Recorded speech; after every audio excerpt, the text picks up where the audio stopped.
हे शेट लोक welcome back to our channel. आज आपण करणार आहोत 2K इन्स्टा फॅमिलीचा सेलिब्रेशन. आता वाजल्यान सकाळचे 10. आपल्याला लवकर लवकर घरांची कामं आवरायची आहेत. मग बदलापूरची दिदी येणार आहे, तिला स्टेशनला घ्यायला जायचा.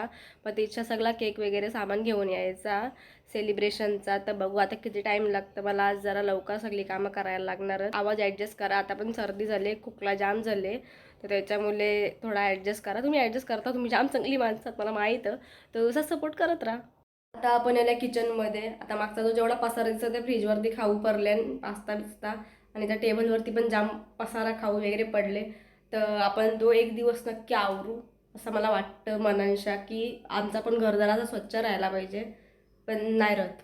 एनिवेज, तर आता आपल्याला बनवायचं जेवण. बदलापूरची दिदी येणार, तर त्याच्यामुळे आज मटर पनीर बनवू. आता बोलू नका तुमचे, कारण 12ही महिने मटर पनीर नाही तर पनीरची भाजी असतं.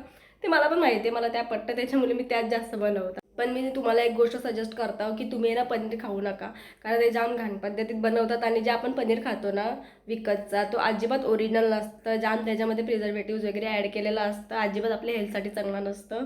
तर तुम्ही नका खाऊ, मी खाऊ शकतो, कारण मला माझ्या हेल्थची काही घेणं देणंच ना. मला माझ्या शेट लोकांची काळजी म्हणून तुम्हाला सांगतो, अजिबात पनीर खायचा नाही. अशा प्रकारे आपली पनीरची भाजी झाली बनवून. तुम्ही याची कन्सिस्टन्सी बघू शकता, एवढी भारी दिसतंय.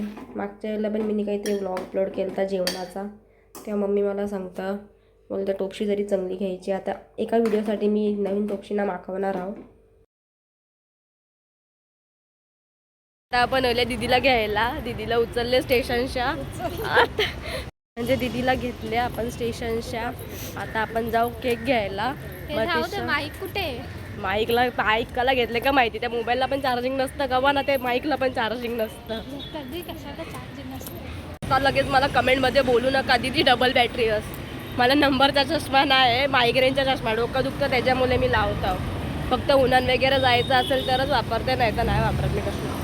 लवकर लवकर घरा पोहोचून सगळं सेलिब्रेट करू ना. संध्याकाळचे परत तिला बँकेत कामं कोटकचे, तर मग तिथं पण आपल्याला बँक शोधायची. हे बघा, मी डोंबिवलीत राहता मला माहीत, पण ना मला डोंबिवलीचा काहीच माहीत ना. डोंबिवली मी 4-5 वेळा हरवल्या, मागच्या वर्षी ना त्याच्या पण मागच्या वर्षी. मला नाही माहीत डोंबिवलीत राहून माझा काहीच फायदा ना. तुमच्या इकडे कोणी नवीन माणूस आला आणि त्यांनी मला विचारला यो रस्ता कुठं, मी सांगतो मी तिथं नवीन आहो, मला माहीत नाही. आणि राहतेही लहानपणापासून. हो, माझा जन्म इकडूनचा, पप्पांचा पण जन्म इकडूनचा. पप्पांना म्हणजे आमच्या घरातल्या सगळ्यांना माहीत असतं, मला काहीच माहीत नसतं कणांचाच असतं. मला राग कवा येतं माहिती आहे, आपल्या पुरे आहेत ना बाया बिया चालत असतात, स्वतः पण जात नाही, आपल्याला पण जाऊन देणार नाही ना, ओव्हरटेक करून देतील ना, हलतील तिच्छा, ऐसा राग येतं ना गवा गवा, म्हणजे नेहमीच येतं मला. तर आपण इकडं केक घ्यायला. मेन गोष्टही मध्ये तुम्हाला शेअर करता, भाऊने आपला चॅनल आधीपासूनच बघले, आपले व्हिडिओ बघतात, त्याच्यामुळे एक चांगली अचिव्हमेंट आहे की लोक ओळखतात.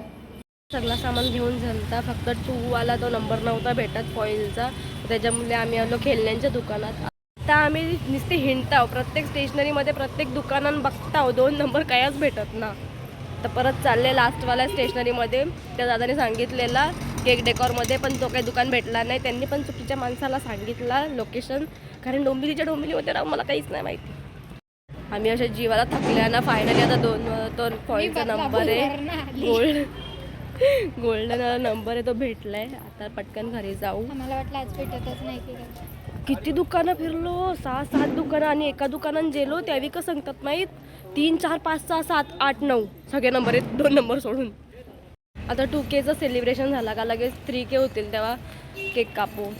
लगेच 4Kला असे आपण केक कापतच राहू, प्रत्येक 1000 फॉलोअर्स वाढलेपर्यंत. असा नाही थोबारची काय वाट लागले, पिंपल जाम.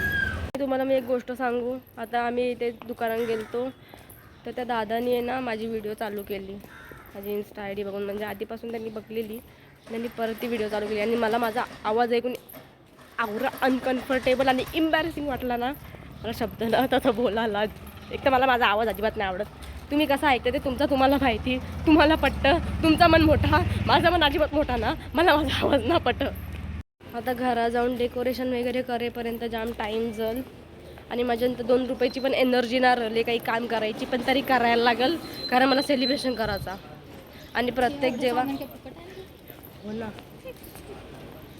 आम्ही गेल्या घरा सक्सेसफुली. बिचारी दिदी मला आवरी पिसालले ना माझ्यावर. म्हणजे तुमच्या घरात पसारा तरी कवरा असता. आता मी करू दिदीला ना 4-5 दिवस राहायला घेऊन येईन आमच्या घरा. तेव्हा ती सगळं साफसफाई करून देणार. केक पण इकडेच ठेवला, एवढे फ्रीज पॅक करून ठेवले. तुम्हाला फ्रीजचा पसारा दाखवता मी. फ्रीजची अवस्था बघू शकता तुम्ही. इथं सगळे मसाले आहेत बिनकामाचे. इथं अर्धा माझा मेकअपचा सामान आहे. मेकअपचा इन द सेन्स मास्क वगैरे असतं त्या. इथं वरती इथं तुम्ही पसारा बघू शकता. कितीतरी दुधाची पिशव्या आहेत. इथं पनीर आहे. तिथं बाजूला मेथीची भाजी आहे. खाली पण भाजी आहे ना. असा अख्खा फ्रीज भरला. आता मला प्रश्न पडले मी केक तरी काय ठेवू. आपला इंस्टाग्राम डोक्यात आपला इन्स्टा आणि YT ग्रोथ होण्यामध्ये हिचा जाम मोठा योगदान आहे. का मी तुम्हाला सांगतो, एकतर आहे ना मला असं मोटिवेट करायला जाम टाईम लागतं. मी एवढी लवकर डिमोटिवेट होता हो ना का भाई मी अशी गिवअप करतो.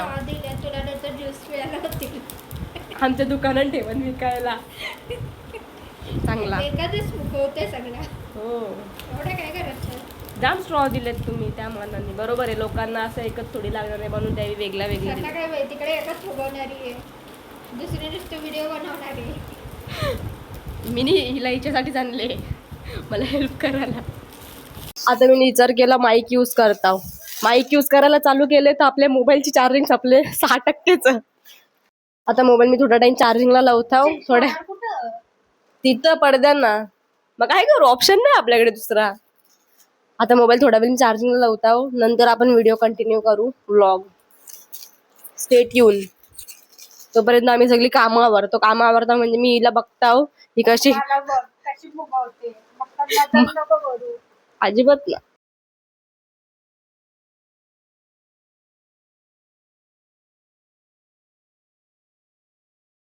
आता आम्ही निघल्या. आता मी हिला स्टेशनला सोडता आहोत. थोडासा डोंबिवलीचं मार्केट पण फिरू आम्ही. आणि मला जॅकेट पण एक्सचेंज करायचा होता. तो मी 1 महिना आधी घेतलेला. मी आता चालले एक्सचेंज करायला. पण इट्स ओके. 4ला निघणार होतो पण आता वाजले किती वाजले, 6 वाजून गेले. 6:12. माझ्यासोबत यायचं म्हणजे लेटच होईल. जायला पण यायला पण माझ्यासोबत असंच असतं बाबा. सवय लावून घ्यायची. हिला तर जाम चांगला एक्सपिरियन्स होता तसा तर. आम्ही आले आता बाजारात. तर इथं मस्त बारीक बारीक पोरींचे ना पोरांचे ड्रेस आहेत. तर मी विचार करतो की दीदीचे पोरीला घेऊ. पण तेव्हापर्यंत अजून चांगले चांगले येतील. मीला सांगता बरं लवकर लगीन कर मनावर ना जे. तुम्हाला काय वाटतं तुम्ही मला कमेंटमध्ये सांगा, नक्की सांगा ना. भाई आवाज बघ कसा झालाय, तो किती घाण येतोय. आधी पण बेकारच होता, आता अजून विचित्र झाले. बघा असं काम करायला लागतंय. कन्सिस्टन्सी मेंटेन करायला लागतंय. इन्फ्लुएन्सर नाही, कंटेंट क्रिएटर. इन्फ्लुएन्स होण्यासारखं तर माझ्यामध्ये काय हायच नाही. काय शिकाल तुम्ही माझ्याकडून, काहीच नाही शिकण्यासारखं. आता मी गेल्या कोटक बँकेच्या इकडं दीदीला काम होता त्याच्यामुळे. आता इथं मला जत्रा दिसते. बघू दीदीला मस्का लावू. प्रमाणाच्या बाहेर तिला मस्का लावायला लागेल तरच ती नेला आपल्याला जत्रेन. तरी पण ट्राय करू आपण. दीदीला मस्का लावायची मला अजिबात गरज नाही पडली. दीदीने आमच्याच पालने बिल्ले बघितले. स्वतःच बोलता चल जत्रेन फिरायला जाऊ. चल. अनएक्सपेक्टेड होता जो कोकणी महोत्सव. आता चला आपण पण फिरू कोकणी महोत्सवमध्ये. आयुष्यात जरा पहिल्यांदा चांगला डिसिजन घेतले मी. अजिबात गर्दी ना, मस्त सुटसुटीत. पालनं बिलनं 2 नवीन पालनं, सॉरी 2 नाही एकच आहे. दुसरं ती आपली ॲज युजल बोट माहिती तुम्हाला, खतरनाक आहे ती. फक्त टॉपवर बसलो तरच. चालले आता बोटीन बसायला. कोणच ना, फक्त आम्ही दोघंच आहो. बाबा यो गेट पण बंद आहे. कसा बोलतो, सेल्फ सर्व्हिस आहे. गेट खोलून स्वतःहून जायचा. बघू शकता कोणच नाही, अख्खा रिकामी आहे. अख्खा रिकामी आहे. लोक दिदी ना तरी हे बघा जास्त वरती पण नाही बसल्या तरी पण नाटक. अरे ये, अरे तिथं नको. अरे पैसे वसूल करायचे असतात. जाम घाबरतय. अरे ये चालू करायचंय तो ये. तर आम्ही दोघी जाऊ नाही एवढी नाटकं करताय ना. अरे दुसरे पालने चालू झाले तिथे ये. अरे ये इकडे. आई शपथ ही आता बसायला ऐकत. अरे ये. तरी जाम रडली आहे मामी आणि मावशी त्यांसारखी पण जाम रडली. रडलीने डोळ्यातनं पाणी आला बिचारी. आता ही बोलतो नेक्स्ट टाइम पासून तुझ्यासोबत बसणार नाही मी कोणाला. अजिबात तुझ्या ब्लॅकमेलला बळी पडणार नाही मी. ऐसे कैसे, हमारे साथ तो बैठना ही पडेगा. जीव चालली एवढी आजारी आहो ना.